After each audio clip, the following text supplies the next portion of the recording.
کھانا کھاتے وقت بسم اللہ نہ پڑھنے سے شیطان کھانے میں شریک ہو جاتا ہے۔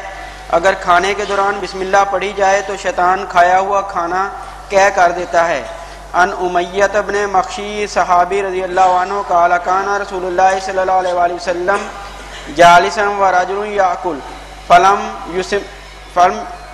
یسم اللہ حتی لم یبق من طعامہ الا لقمۃ فلما رفع الی فیہ قال بسم اللہ اولہ وآخرہ فضحک النبی صلی اللہ علیہ وآلہ وسلم ثم قال ما زال الشیطان یأکل معه فلما ذکر اسم اللہ استقاء ما فی بطنہ۔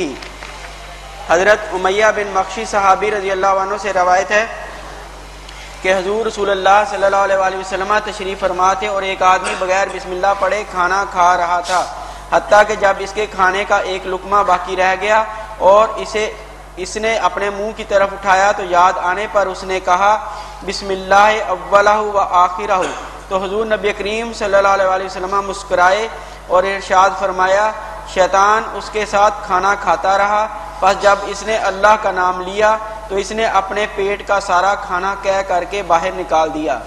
نبی کریم صلی اللہ علیہ وسلم کھانا کھا رہے تھے، ایک اور بھی آدمی کھانا کھا رہا، اس میں بسم اللہ نہیں، سرکار دیکھ رہے تھے کہ میرے صحابہ کتنا عمل کرتے، اس کو یاد نہیں رہا، بسم اللہ نہیں پڑھا اس نے۔ اب جب آخری لقمہ کھانے کا اسے یاد آ گیا، وہ میں نے تو بسم اللہ نہیں پڑھا، تو پھر وہ کیا کہتا ہے بسم اللہ اولہ و آخرہ، یا اللہ کھانے کے اول اور کھانے کے آخر میں تیرا نام، اللہ کا نام اول و آخر میں، یا اللہ شروع میں بھی میں نے بھول گیا ہوں معاف کرنا، یا اللہ اب اول و آخر میں تیرا نام۔ جب اتنا کہنا تھا سرکار مسکرا دیے، مسکرائے تو فرمایا میں دیکھ رہا تھا شیطان اس کے ساتھ کھا رہا تھا، لیکن جیسے اس نے بسم اللہ اول و آخر تو شیطان نے کھایا ہوا ہی باہر کہہ کر دیا۔ تو جس کھانے پر اللہ کا نام ہو شیطان کے پیٹ میں نہیں جاتا، وہ اللہ رحمان کے بندے کے پیٹ میں جاتا ہے۔ آئیے بسم اللہ پڑھ کر کھانا کھائیں اور یہ ہمارے پیٹ میں جائے گا، ہم اللہ کے بندے ہوں گے، اور اگر ہم نے بسم اللہ نہ پڑھی تو پھر یہ شیطان کی چراگاہ بن جائے گی۔ تو آئیے شیطان کی چراگاہ اپنا پیٹ نہ بنائیں، بلکہ یہ اللہ تعالیٰ کی رحمتوں کی جگہ بنائیں۔ کھانا کھاتے وقت، پانی پیتے وقت، اٹھتے بیٹھتے سوتے جاگتے، ہر لمحہ ہر گھڑی اپنے پروردگار کو یاد کرتے ہیں، تو اپنے پروردگار کو یاد کرنے والے کو وہ شیطان اس سے دور رہتا ہے، بہت دور رہتا ہے۔ تو آئیے شیطان کی دوستی نہیں کرتے، شیطان سے دشمنی کرتے ہیں۔ یہ ہمارا دشمن ہے، اسے دشمن جانتے ہیں، یہ ہمارا خیر خواہ نہیں ہے، ہمارا بھلا کرنے والا نہیں ہے، بلکہ ہمارا برا سوچنے والا ہے۔ تو آئیے اس کے ساتھ اچھا نہیں کرتے، اچھا اپنے آپ سے کرتے ہیں، اپنے لیے دعا مانگتے ہیں، اولاد کے لیے دعا مانگتے ہیں، بہن بھائیوں کے لیے دعا مانگتے ہیں، ماں باپ کے لیے دعا مانگتے ہیں، سب کے لیے دعا مانگتے ہیں۔ اللہ تعالیٰ سب کو شیطان کے شکنجوں سے آزاد رکھے اور سب کو اپنی رحمتوں سے مالا مال فرمائے۔ ہاں تو یہ حدیث پاک، یہ چھوٹی چھوٹی حدیث پاک ہمیں اس لیے ہیں ان پر عمل کریں، ان پر دل و جان سے عمل کرے۔ حدیث پاک پر عمل کرنے والا اپنی جھولی کو اللہ کی رحمتوں سے بھرتا ہے۔ اللہ ذوالجلال ہم سب کو نبی کریم صلی اللہ علیہ وسلم کے ارشادات پر عمل کی توفیق عطا فرمائے۔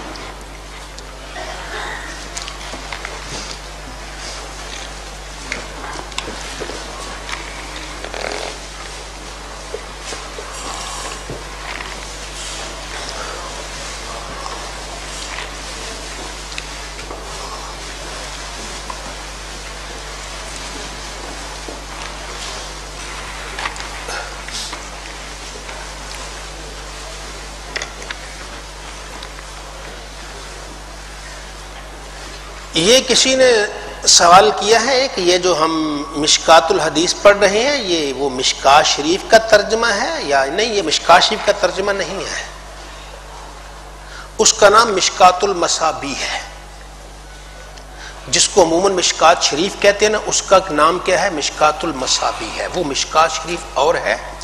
یہ مشکات الحدیث یہ حدیث پاک کا مجموعہ خود ترتیب دیا ہے، اور نیچے اس کے حوالے لکھے ہیں کہ یہ حدیث پاک کہاں کہاں سے لی گئی ہے، اس کے حوالے موجود ہیں۔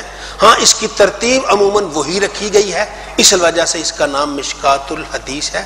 تو یہ آگے بھی ضرور اس کی اگلی جلدیں بھی چھپ رہی ہیں تو یہ آگے ضروری نہیں یہی ترتیب ہو، بہرحال ایک اپنا ذوق ہے، اس کے مطابق ایسا تو کیا۔ یہ وہ حدیث پاک کی جو مشکات المصابیح وہ نہیں ہے، یہ اپنا ایک مجموعہ ہے جو اپنی کتاب ترتیب، نیچے ہر کتاب کے حوالہ لکھا ہے کہ یہ حدیث پاک کہاں کہاں موجود ہے۔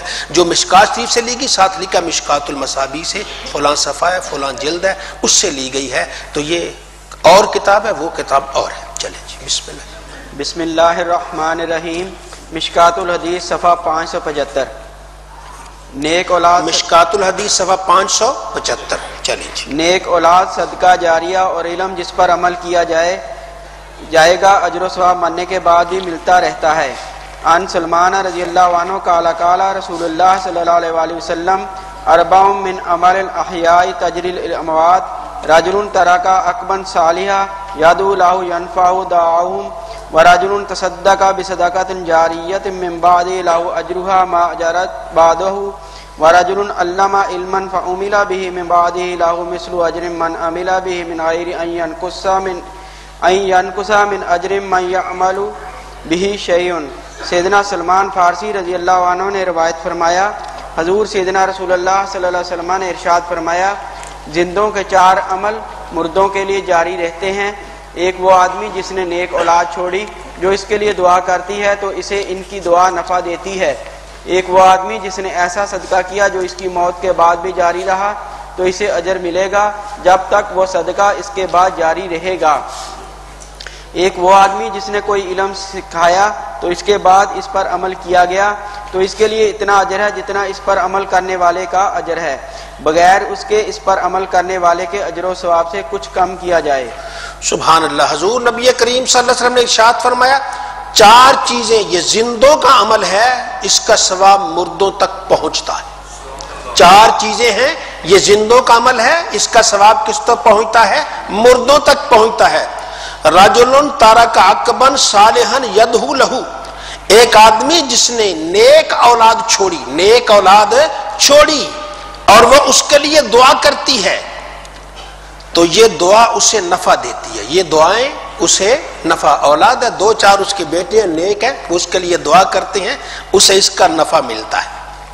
وہ انسان کتنا خوش قسمت ہے جس کو اللہ نے 2-3 بچے دیے، وہ مر گیا، ایک بچہ لا الہ الا اللہ محمد الرسول اللہ، یا اللہ اس کا ثواب میرے ابا کو پہنچا دے، اتنا ہی کہا اس نے، اب ابا کا درجہ تو اوپر بلند ہو گیا۔ تو دوسرا سونے لگا، وہ بھی کہتا بسم اللہ الرحمن الرحیم لا الہ الا اللہ محمد الرسول اللہ، یا اللہ اس کا ثواب میرے ابا کو پہنچا دے، اس کا اور درجہ بلند ہو گیا۔ اور تیسرا لیٹتے وقت کہتا ہے بسم اللہ الرحمن الرحیم قل هو اللہ احد اللہ الصمد لم یلد ولم یولد ولم یکن لہ کفوا احد، ایک کل شریف بھی پڑھتا ہے، کہتا ہے یا اللہ اس کا ثواب میرے ابا کو پہنچا دے، وہ 1/3 حصہ قرآن پاک کا ثواب اسے مل گیا۔ اب اتنا بار بار اسے جب ملتا ہے تو وہ قبر میں خوش نہیں ہوگا؟ وہ کتنا خوش قسمت ہے جسے اللہ نیک اولاد دیتا ہے۔ اور نیک اولاد صرف یہی نہیں، مرتے وقت سوتے وقت یاد کرتی ہے، بلکہ ہر لمحہ یاد کرتی ہے، اپنے ابا کو یاد کرتی ہے، اپنی اماں کو یاد کرتی ہے، صبح اٹھتے دعا مانگتے ہیں، رات سوتے دعا مانگتے ہیں، نماز میں دعا مانگتے ہیں، ربنا اغفر لی ولوالدی، یہ دعائیں مانگتے ہیں، ہر نماز پڑھتے وہ ہیں۔ نیک وہی ہوگا جو نماز بھی پڑھتا ہے، تو جو نماز پڑھتے وقت دعا مانگتا ہے، ادھر بیٹا نماز پڑھ رہا ہے، ادھر اس کے ماں باپ کے درجے بلند ہو رہے ہیں، تو کتنا خوش قسمت ہے۔ آئیے اللہ سے دعا مانگے، یا اللہ ہمیں نیک اولاد عطا فرما۔ اگر اولاد ہے تو اللہ تعالیٰ بری ہے تو اللہ تعالیٰ اس اولاد کو نیک کر دے، ماں باپ کی آنکھوں کی ٹھنڈک کر دے، اور جس کی اولاد نہیں اللہ اسے اولاد دے۔ اگر نہ بھی ہو تو گھبرانے کی ضرورت نہیں، یہ رب کا نظام ہے، کس کو دینی ہے کس کو نہیں۔ جو آدمی اللہ سے دعائیں مانگتا رہتا ہے، اس کی اولاد نہ بھی ہو، رب تعالیٰ اسے اولاد کا ثواب عطا فرماتا ہے۔